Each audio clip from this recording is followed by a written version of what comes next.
sort of hear about the rise in sextortion. This is commercial sextortion by criminal networks and gangs. I think it is a damning incitement of online safety that it would be easy enough and profitable enough to target children online. That appears to be a legitimate business strategy by criminals. So if we're looking at these criminal gangs and they're deciding, shall I devote my resources towards trying to con a pensioner out of their money, or to try to extort a digital native, a child online, that they're viewing children as viable targets, because this is presumably they're choosing to do that instead of other forms of online crime and online fraud.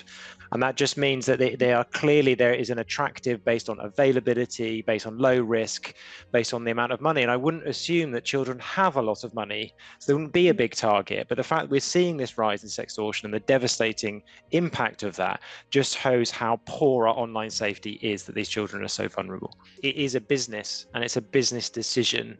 And the fact that children are vulnerable and easy enough targets that criminal businesses are targeting them has been described, and I think this is correct, is a public health epidemic. I think the issue is that we haven't noticed. It's not that it suddenly happened, it has been happening, but the content and the description is so traumatic and horrible to talk about. We don't want to talk about it. We don't want to face it. The fact that you're asking these questions right now, Grace, I think it shows that we are progressing, that people are starting to take notice of this, because we have to talk about it and we have to face it if we're going to solve it.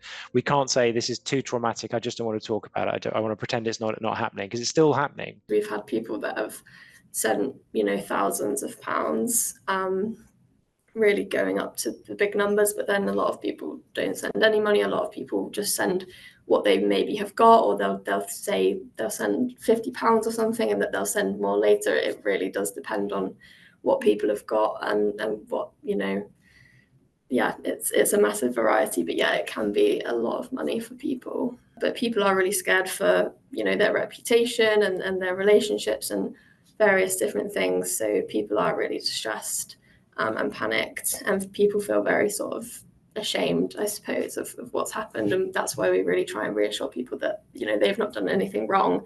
They're sort of the victim of this crime here. But they, these blackmailers want them to feel, very much ashamed and things, so that they will pay that money and that they won't sort of go and talk to people about it.